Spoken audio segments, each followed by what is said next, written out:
గౌలిగూడ దగ్గర ఒక అద్భుతమైన స్వర్ణ దేవాలయం లాంటి ఒక సిక్ మందిరాన్ని కట్టదలుచుకున్నాం అధ్యక్ష.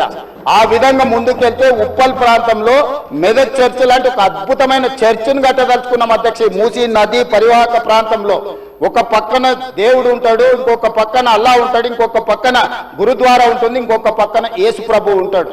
ఈ 4 మతాలకు సంబంధించి మూసీ నది పరివాహక ప్రాంతంలో మత సమ్మేళనాన్ని చేసి ఒక మత సామరస్యాన్ని అభివృద్ధి చేయడానికి ఈరోజు కార్యక్రమాలు చేస్తున్నాం అధ్యక్ష. అదే విధంగా ఈరోజు ఇంటర్నేషనల్ స్టాండర్డ్స్ లో మనం అక్కడ ఉండే వ్యాపార కేంద్రాలను అభివృద్ధి చేయాలనుకుంటున్నాం అధ్యక్ష.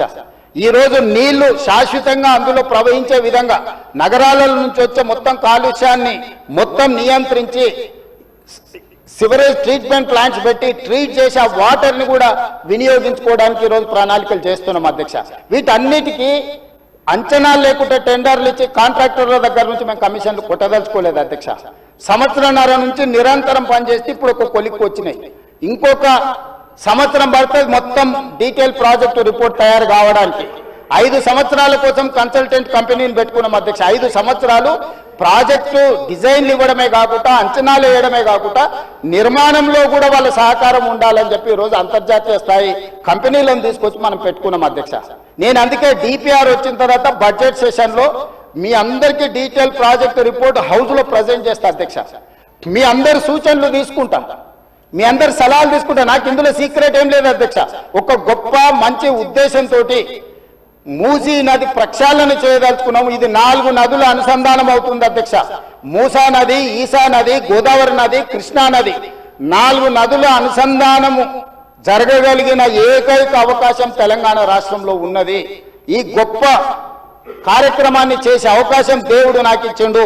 ఈ రోజు గాంధీ బాపు ఘాట్ ఏదైతుందో అక్కడ గాంధీ సరోవర్ కట్టదలుచుకున్నాం అధ్యక్ష. గాంధీ సరోవర్ నిర్మించాలంటే ప్రభుత్వానికి భూమి తక్కువ ఉంది, డిఫెన్స్ ల్యాండ్ ఉంది. 200 ఎకరాలు కేంద్ర ప్రభుత్వాన్ని అడిగినాం, నరేంద్ర మోడీ గారిని అడిగినాం, రాజ్నాథ్ సింగ్ గారిని అడిగినాం.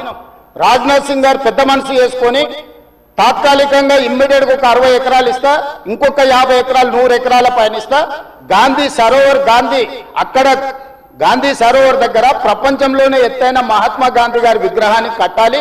అక్కడ గాంధీ ఫిలాసఫీని ప్రపంచానికి చెప్పాలి. గొప్ప ఎడ్యుకేషనల్ ఇన్స్టిట్యూట్స్ అక్కడ పెట్టాలి.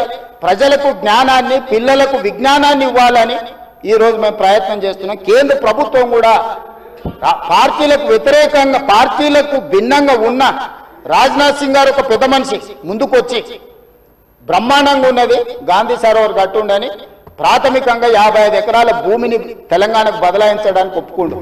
మేము 200 అడిగినాం, మేము 100కు వస్తాం, మిగతా 50 ఎకరాలు కూడా ఇవ్వండి అని అడిగితే మనం కలిస్తే ఇప్పుడు కమిటీని పంపించింది అధ్యక్ష. డిఫెన్స్ సెక్రటరీలు అందరూ వచ్చి ఫీల్డ్ ఇన్స్పెక్షన్ చేసి ప్రాథమికంగా ఇది బ్రహ్మాండమైన ప్రాజెక్టు, మీకు ఆ భూమి కూడా ఇస్తామని కేంద్ర ప్రభుత్వం ముందుకు వచ్చింది అధ్యక్ష.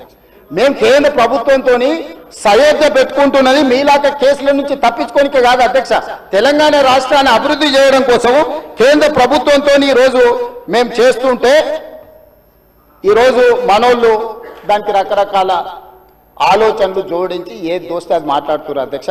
అందుకే దయచేసి సభ్యులకు ఏం అనుమానాలు ఉన్నా నాకేం అభ్యంతరం లేదు.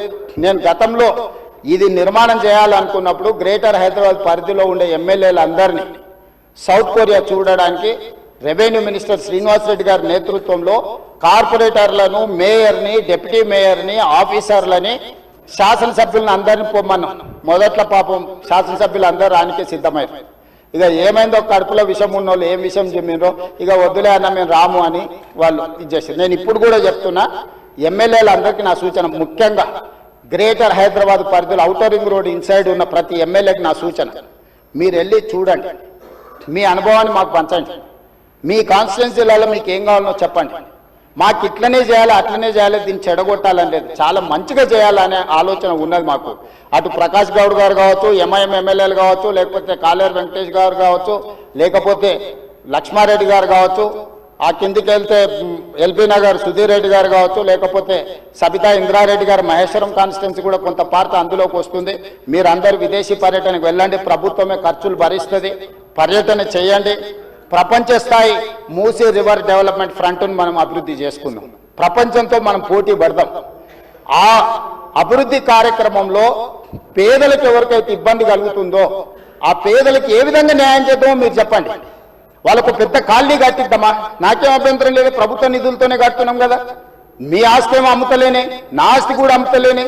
ప్రజలు కట్టిన పన్నుల నుంచి ఆ పేదలకు మంచి మంచి ఇల్లు కట్టిద్దాం, మంచి స్కూళ్ళు కట్టిద్దాం, మంచి హాస్పిటల్ కట్టిద్దాం, ఉద్యోగ ఉపాధి అవకాశాలు కల్పిద్దాం, స్కిల్ వాళ్ళకి ట్రైనింగ్ ఇద్దాం. ఆ ట్రైనింగ్ ఇచ్చిన తర్వాత పరిశ్రమలలో వాళ్ళకి ఉద్యోగాలు కల్పించి ఏర్పాటు చేద్దాం. ఒకవేళ ఆ ప్రాంతం నుంచి తరలిపోవడానికి వాళ్ళకి ఇబ్బంది ఉంటే మలక్పేట ఎమ్మెల్యే గారు చెప్పారు, भैया यहाँ से उतना दूर जाना है तो हमारे लोग नहीं जाएंगे, अगल बगल में कुछ जगह देके उन लोगों को घर बना के दो। मलकपेट एमएलए कुछ सुझाव दिए, हम लोग वहीं पर जगह ढूंढ रहे, 4 एकड़ 5 एकड़ लेके 10-12 मंजिल बनाए तो वहां को वहीं रहेंगे, वहीं एक अच्छा छोटा स्कूल बनाएंगे, वहीं हॉस्पिटल बना देंगे, दवाखाना बना देंगे। जो गरीब लोगों को कम कर सकते हैं सब कुछ कर देंगे। हम कोई किसी जेब से निकाल के उसमें नहीं डाल रहा है। तो हैदराबाद शहर को हम अच्छा बनाने के लिए हम लोग कोशिश कर रहे हैं। अकबर साहब, इसमें आपका भी you have a better experience, you know better than me. Why? Because you have seen entire world and you have worked with Rajshekar Reddy garu, you have suggested Charminar pedestrian thing, other things you have suggested many times, you have expressed your interest on this development. So government is having open mind.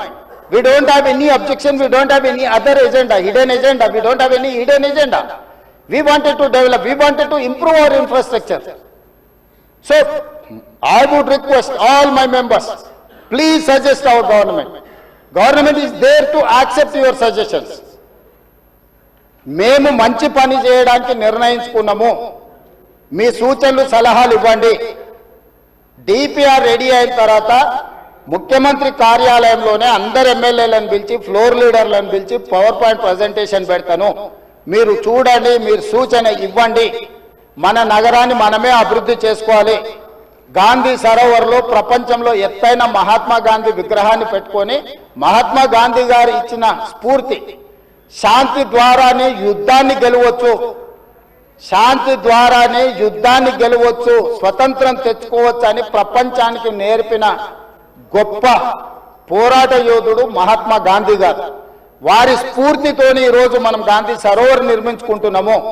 వారి స్ఫూర్తితోనే ఈరోజు నల్గొండ జిల్లా ప్రజలకు శిక్ష, నగర ప్రజల నుంచి ఈ ప్రాంతం నుంచి పోయే కలుషితము నల్గొండ ప్రజలకు తీరని శిక్షగా మారింది.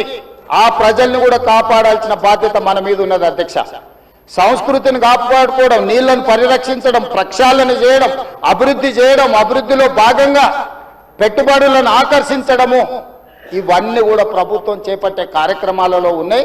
వీటి వివరాలు అన్నిటిని కూడా సభకు చెప్తా. ఇంకేమన్నా కావాలన్నా కూడా నాకు అభ్యంతరం లేదు, వివరాలు చెప్తా. నా సూచన ఒకటే, ఈ కడుపులో విషయాన్ని కొంచెం తగ్గించుకోండి. ఒకవేళ మందు లేకపోతే వికారాబాద్లో ఎట్లా తెలుసు కదా, వికారాబాద్ కా హవా लाखों का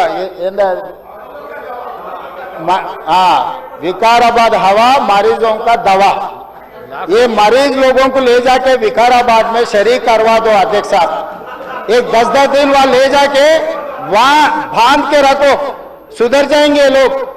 नहीं ये तो नहीं सुधरने वाले, पेट भर पूरा भर गए। इसीलिए मैं आपको गुजारिश है ये सबके तरफ से, ये लोगों को ले जाके विकाराबाद में भर्ती करवा दो अध्यक्ष। धन्यवाद।